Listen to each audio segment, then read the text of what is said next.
Hello दोस्तों, मैं सोनू कुमार। आज मैं एक नया टॉपिक बताने जा रहा हूँ, जो है आरक्षण।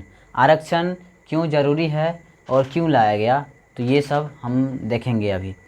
तो आरक्षण क्यों ज़रूरी है, इसको सबसे पहले देखते हैं। इसके लिए पहले हम लोग कास्ट डिवीज़न को देखते हैं कि भारत में अलग अलग जाति के लोगों को जो पॉपुलेशन के आधार पर जो बांटा गया है, कितने परसेंट में कौन आते हैं। तो एससी जो दलित हैं, जो शेड्यूल कास्ट, वो 17% आते हैं। और एसटी शेड्यूल ट्राइब जो है आदिवासी, वो 9%। ओबीसी पिछड़ा जाति वो 44%। तो अगर तीनों को जोड़ते हैं तो 70% होता है। बचा कितना? 30%। 30% में दोस्तों जनरल आते हैं। जनरल में भी 10% वो आते हैं जो सिख, क्रिश्चियन और मुस्लिम होते हैं, और 20% वो आते हैं जनरल जो अपर कास्ट से होते हैं। अब है दोस्तों कि इससे हम लोग मेरा लिखने का क्या तात्पर्य है। ये लिखने का ये तात्पर्य है कि हम बताना चाह रहे हैं कि देखिए, यहाँ हिंदू जो है वो कितना है, जनरल 30% ही है। 20 से 30% है ना, वो भी हिंदू जो अपर कास्ट का है वो 20% है। लेकिन आप जब देखिएगा कि जॉब जहाँ भी, जो भी इंस्टीट्यूट में देखिए, जो भी जगह देखिएगा, तो चाहे वो पब्लिक सेक्टर हो या कोई भी एजुकेशनल इंस्टीट्यूशन हो, तो वो सब में देखिएगा कि अधिकतर जो बड़े जाति के लोग हैं उनको जॉब मिलता है।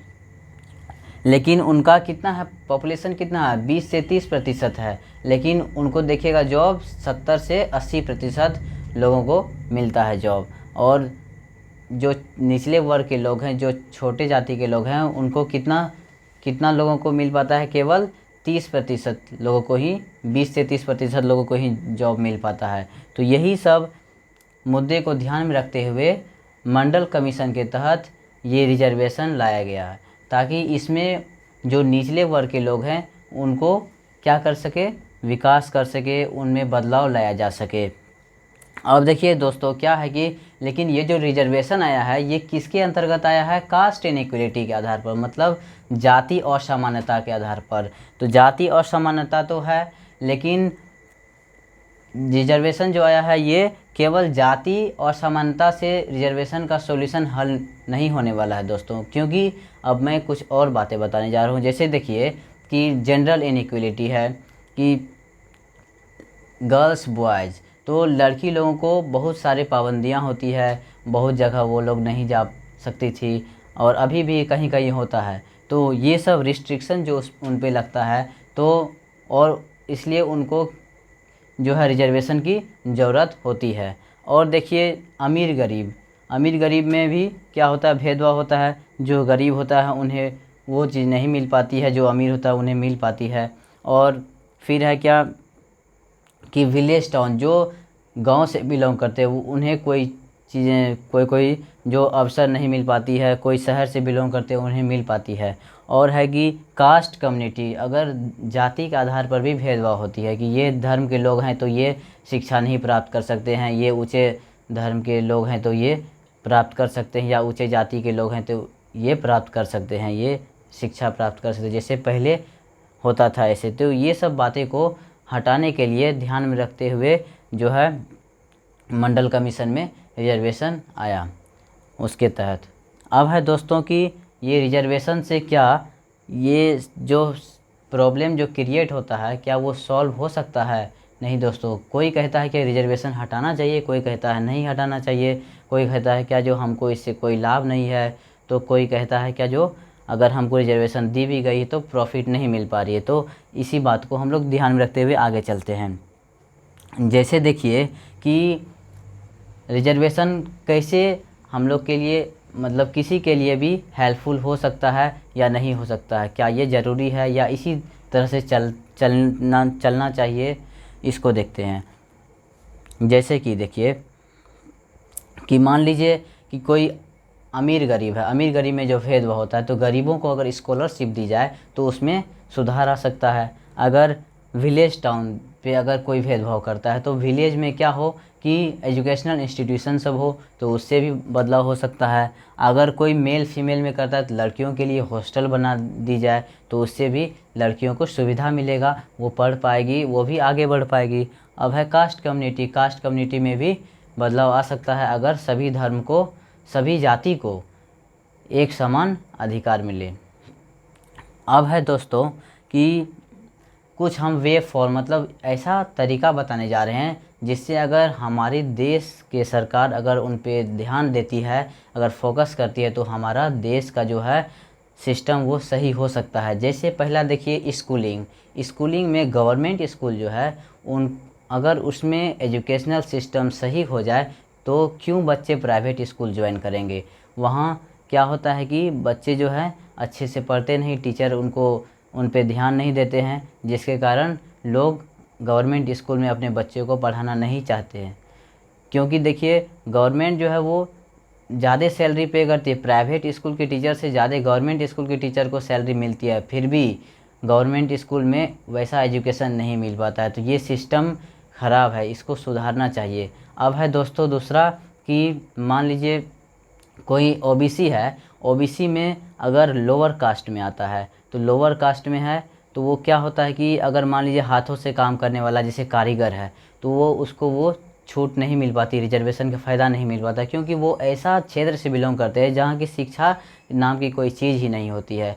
तो अगर कोई बच्चे को पढ़ने में मन नहीं लगता है तो वो कहता है कि अपने मम्मी से या पापा से कि माँ मैं स्कूल नहीं जाऊँगा, पढ़ने में मन नहीं लग रहा। तो मम्मी कहती है ठीक है बेटा, पापा के साथ काम ज्वाइन कर ले।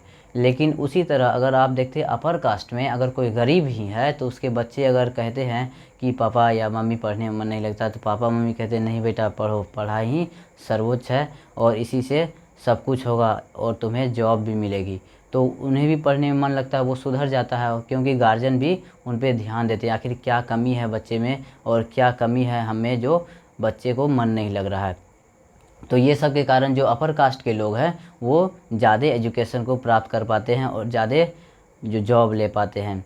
अब है दोस्तों कि तीसरा है कि जैसे ओबीसी है, ओबीसी को लोअर कास्ट में जॉब नहीं मिल पाती है, और उसी में देखिए कि जो एससी है, जो दलित है ना, दलित का जो लोअर कास्ट है वो ज़्यादा बेहतर होता है उससे। जानते हैं क्यों? क्योंकि वो जिस क्षेत्र में बिलोंग करता है, जिस क्षेत्र से, वहाँ वो क्या करता है, अवेयर रहता है एजुकेशन को लेकर के, वो जागरूक रहता है, वो एजुकेशन प्राप्त कर पाता है, उसे शिक्षा मिल पाती है और वो 12th भी पास कर पाता है और एजुकेशन का लाभ रिजर्वेशन का लाभ ले पाता है। लेकिन उसी जगह ओबीसी का जो है छात्र वो नहीं ले पाता है, क्योंकि छात्र के है या लोग वो नहीं ले पाता, क्योंकि वो एजुकेशन ले ही नहीं पाता है जो उसको रिजर्वेशन का कोई बेनिफिट मिल पाएगा।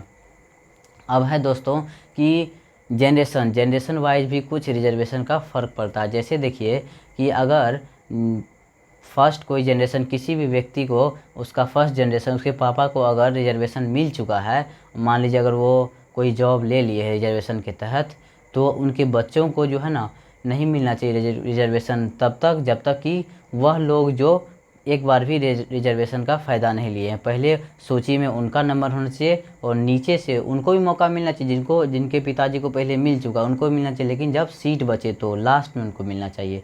इस तरह से कुछ बदलाव आ सकता है। अब है दोस्तों कि क्या कहते हैं, अफर्मेशन एक्शन में भी बढ़ोतरी होनी चाहिए। ये गवर्नमेंट को इस पर ध्यान देना चाहिए। जैसे कि पब्लिक सेक्टर जॉब है, सरकारी नौकरी देखिए भारत में जो है 125 करोड़ आबादी है, लेकिन उसमें 2 करोड़ ही लोग सरकारी नौकरी कर रहे हैं। तो ऐसा नहीं होना चाहिए। इससे क्या होगा कि प्रॉब्लम तो इकोनॉमिक प्रॉब्लम तो होगा ही। तो ऐसा इसमें क्या होना चाहिए, कुछ सुधार करना चाहिए हमारी सरकार को।